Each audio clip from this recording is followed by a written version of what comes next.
What's happening, friends? Welcome back to Dynamo DeFi. My name is Patrick, and on this channel I talk about cryptocurrency, decentralized finance, and economics. Today's video is another episode of Yield Farm Friday. Every Friday I look at some of the most exciting DeFi projects that allow you to earn yield on your cryptocurrency.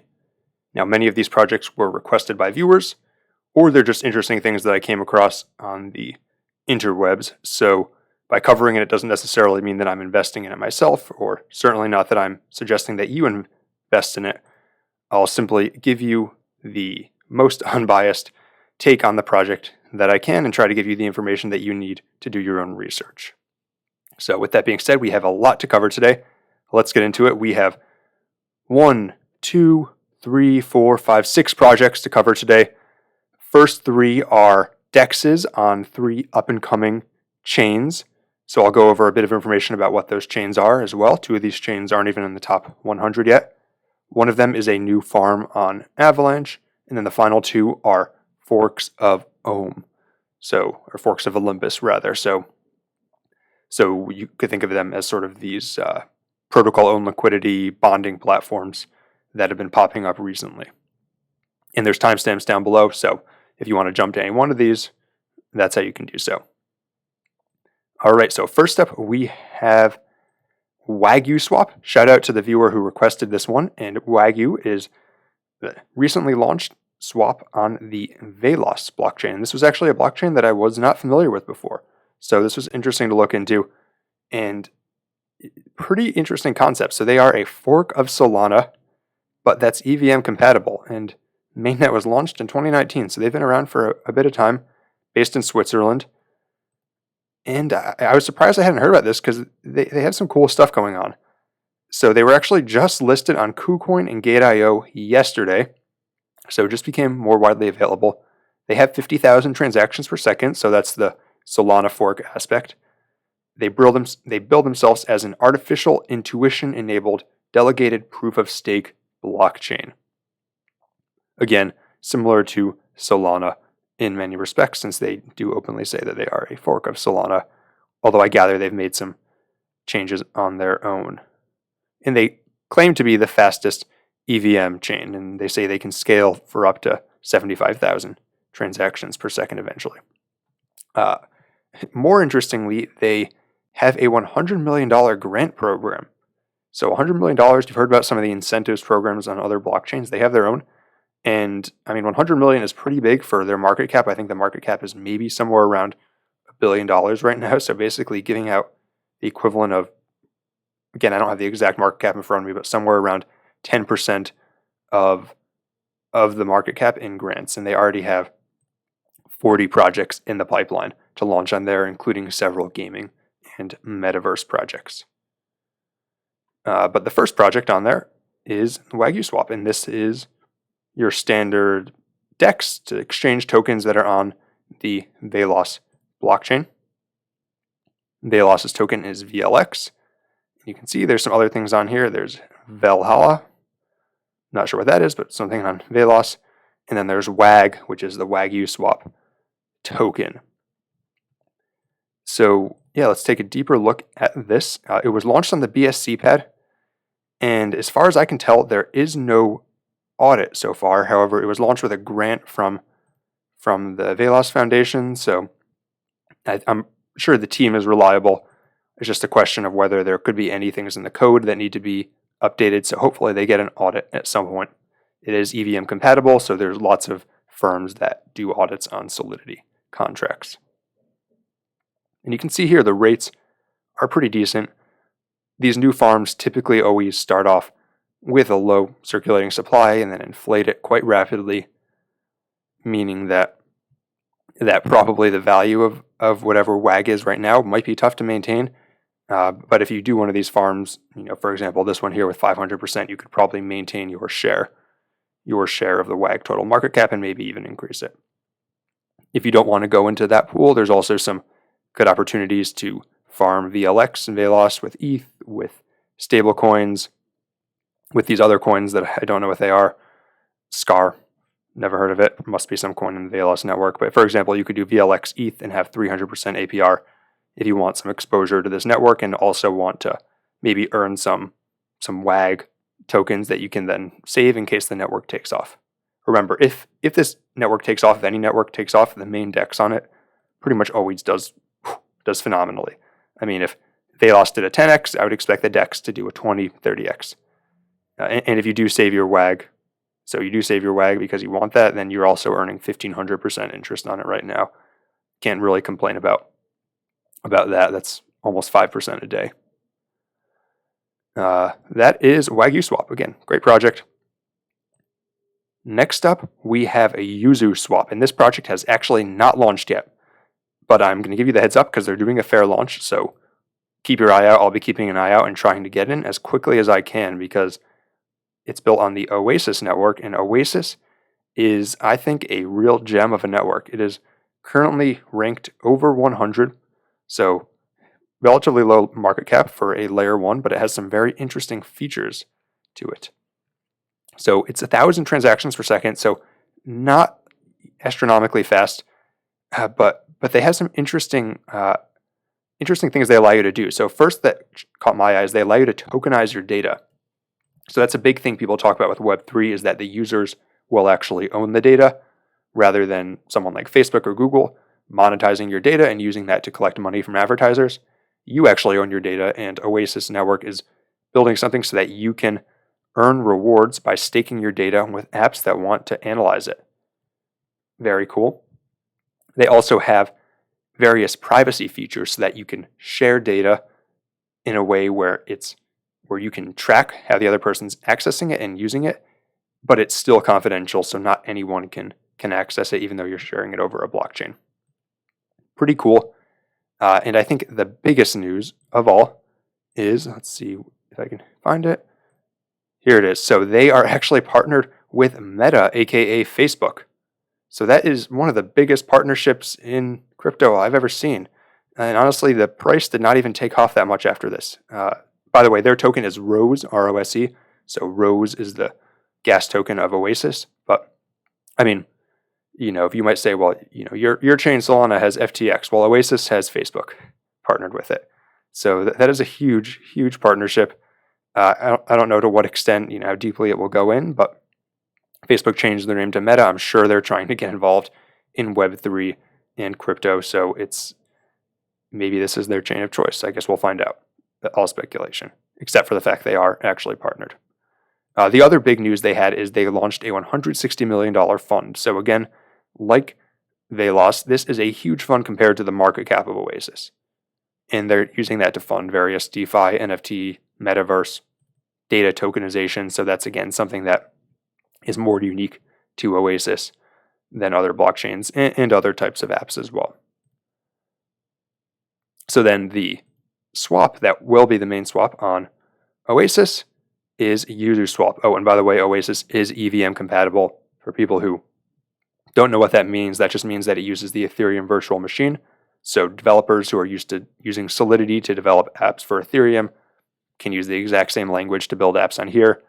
Or they could even take an app that is already built on Ethereum like Uniswap and fork the code and rebuild it on over here on Oasis or on another EVM compatible chain. But yes, so this is YuzuSwap. Like I said, it is launching soon. You can follow them here on Twitter. I'll follow them right now. I'll be keeping an eye on it. And if Oasis is big, like I said, this is going to do great too. And I'm telling you now because the best way to make gains is if you get in at the very start on these things. All right, so that is YuzuSwap on Oasis. Next up, we have Maiar Exchange. Maiar launched earlier today, so I'm really excited to be able to cover this. This is the swap on Elrond. Elrond being somewhere around rank 30 right now, a major layer 1, and they now have their own swap in the form of Maiar. Now, in order to connect to Maiar, you will need either the Maiar app, Ledger, or the Elrond web wallet, so you cannot use your MetaMask for this. But first, just a bit about Elrond, in case you're not familiar. They brand themselves as an internet-scale blockchain, and that's basically because they are in many ways what ETH 2.0 is trying to be. So they already have sharding, They already have proof of stake and other things like that. And they already have some interesting partnerships you can look into. So it's definitely a chain that's gaining a bit of traction, and Maiar is sort of the starting gun for their ecosystem. Now this one, let's take a bit more of a look at this project. So the first thing that jumps out is, well, first I'll tell you that I believe MEX was airdropped to a number of people. MEX is the token of Maiar Exchange. But the first thing that jumps out to me is their market cap is already over $1 billion. I don't know if that's undiluted or diluted, but even though their TVL is high, I would say that market cap seems pretty high to me. For comparison, Trader Joe is $400 million undiluted, and that is on some days the number 2 or 3 DEX by volume. Certainly in the top 5 pretty much every day at this point. So it's Trader Joe I think is undervalued anyways, but it is surprising to me that Maiar would have a market cap potentially 3 times higher than that when I imagine the volume is much lower. So I would, if I were to buy this, I would probably let the price settle down a bit.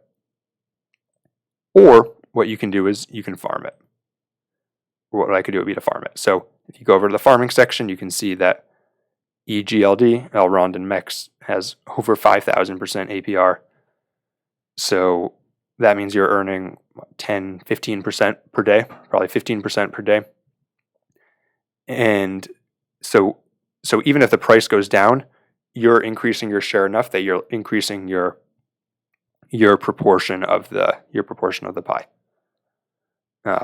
But that being said, again, I am nervous about this market cap right now, and it's possible that this is gonna have a major correction at some point. Even though I like Elrond, it's tough to imagine how this is $1 billion when, like I said, you have Trader Joe at $400 million. And let's see, is there anything else here that we want to see? Well, I would say the other thing I would just call out again is, so the market cap is 1.2 billion. The estimated weekly rewards are $460 million. So definitely the price on this is going to go down. They're inflating it by over 30% per week. Granted, if you're earning rewards here, you're getting 15% a day, so you're getting more than 30% a week, so you should outpace inflation. But if your plan is to just buy MEX and hold it, know that they're inflating the supply by 30% per week. Overall, though, if you like Elrond, definitely recommend checking out Maiar. You probably already have. I think it's a cool project, and this is definitely a network I'll be watching to see what Elrond can do. Potentially has massive potential. It has massive potential. All right, so now let's get into some more classic degen type projects. So we have this one project called Stabilize Fi on Avalanche. Shout out to the viewer that suggested this. And this is a combination of a loaning and lending and also a stablecoin issuing platform. So I'll take a quick look. If you go to the Trove section here, for example, and select AVAX, then what they do is they allow you to deposit your AVAX and borrow something called U.AVAX without paying interest. So you're over collateralized, but you are not paying interest.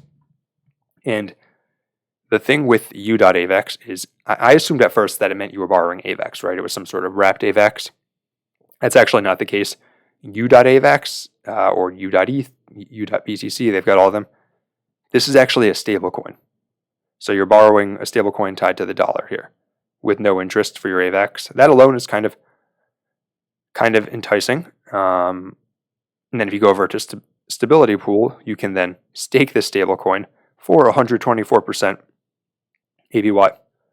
So this is, if you do the math, I think you can borrow something, a pretty decent percentage. I think it has to be 110% collateralized. So that would mean you could borrow more than 50%, if I'm correct. And then you can stake that for 124%. That's pretty solid single-sided yield on AVAX. And because there's no interest, the risk is really just smart contract risk. And we'll talk about that more in a second. You can also stake over here. So you can stake their SET token for 346% APY. Don't know Don't know how this will do. Don't have any strong opinions on that. Oh, the other thing I wanted to note actually about this stability pool is this APY is coming from issuance of new set tokens. However, you also earn additional AVAX if you're in the U.AVAX pool from people that borrowed AVAX and were then liquidated. You can be liquidated if you borrow and then the price of the collateral you put down drops too low. So that's the risk of borrowing, and that's why I don't usually do it. But if you're staking here, then you actually earn those rewards on top of this 124%. So the yield is pretty good. You can also swap these stablecoins you get for lending out your assets into SUSD. So this is their other stablecoin, again tied to the dollar. And you can use that here paired with USDC to farm for 95.55% APY. So again, pretty good yield on stablecoins, almost 100%. Certainly beats your bank account. As far as risks on this, I think the main risk is I was not able to find any information on an audit, which tells me that probably there wasn't one. So that's always risk, especially when you have something like this that is you're locking up collateral in, you're earning yields that seem almost too good to be true. It could just be the yields won't last very long, but I do get nervous like that when I don't see an audit. But if it is legit, then the yields are pretty decent for what they are, which is single-sided. Next up, let's get into some of these forks of Olympus. So Olympus was the original one. Wonderland was another one. Wonderland we're a big fan of on this channel.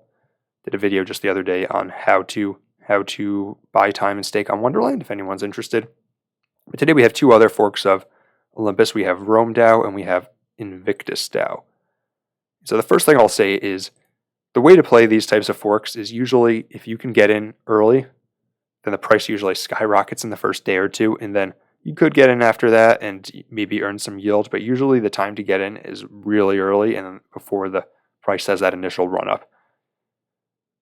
The other thing I'll say is that usually the top, at least so far, this has only been going on for maybe a month or so that there's been all these forks coming out, but the top one, maybe two on a network often do decent, and then you get copycats and more copycats of usually progressively lower and lower quality.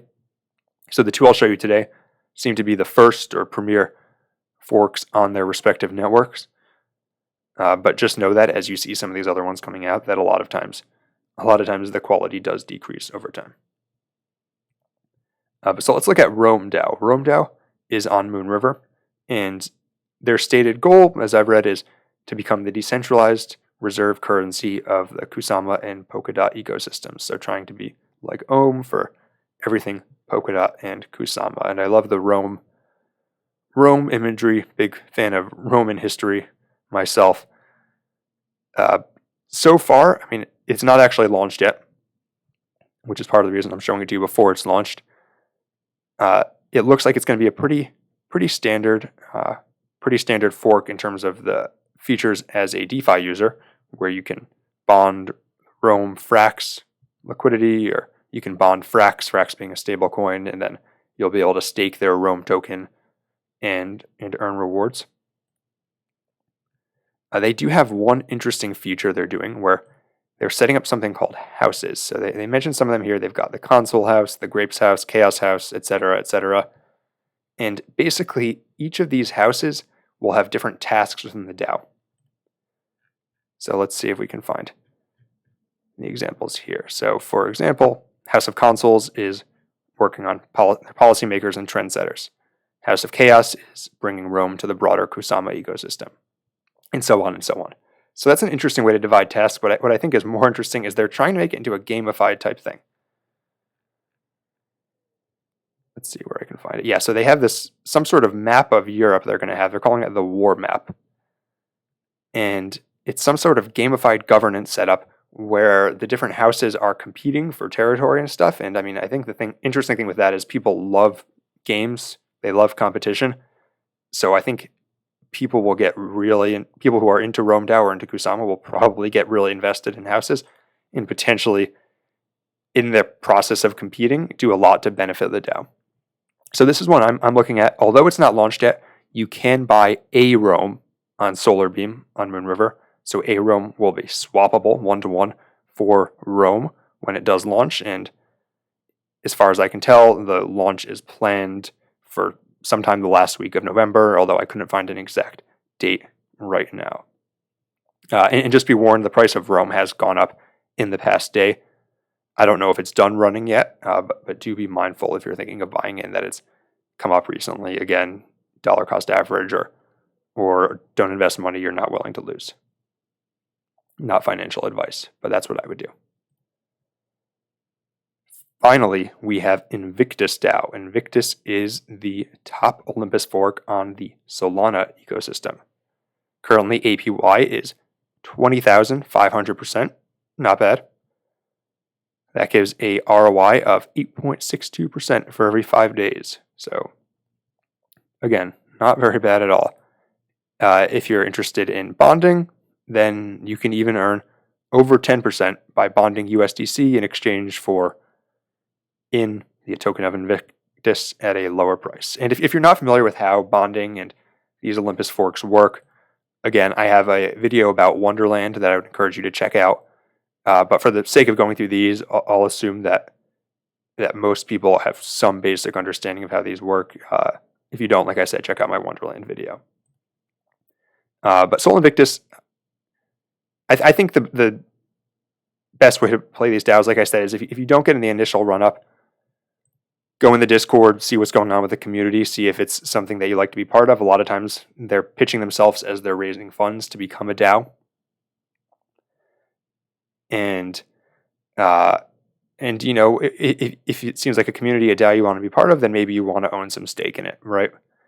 As far as the actual ROI, I mean, yeah, 20,000% is great. Whether they can maintain that depends almost entirely on whether people keep bonding to increase the treasury, right? And that's going to depend on the community. So I think this is something where it requires a bit of soft skills to look at the community and see whether it's something that's has longevity, is something that you would be willing to stake your money in. As far as kind of a more numbers-based analysis, what I would say with this one is that the treasury balance is 46 million right now, and the total value deposited is 154 million. So I wish they had the total market cap.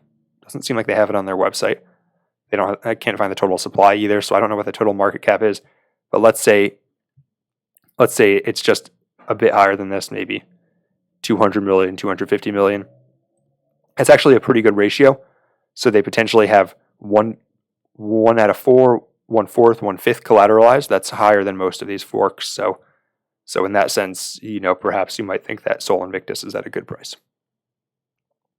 But I mean, there's a couple forks that have come down all the way to their treasury balance price. So there's no guarantee that it doesn't go lower. That's all I have to say about Invictus. Let me know what you guys think about these projects down in the comments.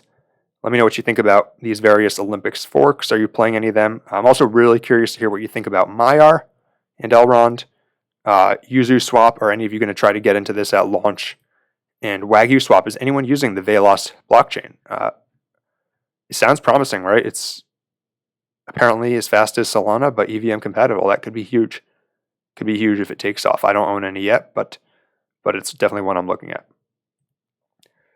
If you enjoyed this video, be sure to like and subscribe and follow me on Twitter. Link in the description. Have a great weekend, and until next time, this is Dynamo DeFi.